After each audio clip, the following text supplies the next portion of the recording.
April 18వ తేదీ ఉదయం 10 గంటలకి మీ కుటుంబ సభ్యుల్లో ఒకడు, మీ తమ్ముడు, మీ అన్న అని భావించి మీ అన్న నామినేషన్ వేస్తున్నాడు కాబట్టి ఉదయం 10 గంటలకి ప్రతి ఒక్కరూ దర్శి వచ్చి వైఎస్ఆర్సీపీ కార్యకర్తలు కానీ మహిళలందరూ వచ్చి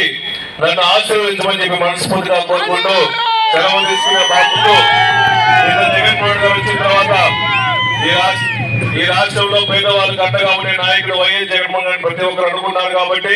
నేను వేలాది మందిగా తరలి వచ్చి గతంలో ఎప్పుడు లేని విధంగా సుమారుగా 10,000 మంది వరకు హోలీ కుర్చేడు మండలంలో వచ్చి జగన్మోహన్ గారికి అండగా ఉండి జగన్మోహన్ గారి ప్రేమతో ఆ రోజు తరలి వచ్చారంటే ఎంతో సంతోషంగా ఉంది. జగన్ వచ్చిన తర్వాత మన కుర్చేడు దొరకడం ప్రాంతంలో మేము అడిగింది ఒకటి, కుర్చేడుకు మంచి నీళ్ళు వస్తే ఏర్పాటు చేయాలి, ప్రతి గ్రామానికి సురక్షిత మంచి నీళ్ళు ఇవ్వాలని చెప్పేసి జగన్మోహన్ గారిని అడిగాము. అదేవిధంగా జగన్ ఒక మెట్టు ముందుకు పోయి ఈ సాగర్ కాలం నుంచి ఎన్ని చెరువులు ఉంటే కుర్చేడు దొరకడం ప్రాంతం ఎన్ని చెరువులు ఉంటే లిఫ్ట్ ఇరిగేషన్ ద్వారా పెట్టి అన్ని చెరువులు కూడా నింపుతామని కూడా హామీ ఇచ్చారు. కాబట్టి ఇలా జగన్ హామీ ప్రకారం ఎలక్షన్ అయిన తర్వాత రైతుల కోసం అండగా ఉండే ప్రభుత్వం వైఎస్ఆర్ కాంగ్రెస్ పార్టీ ప్రభుత్వం కాబట్టి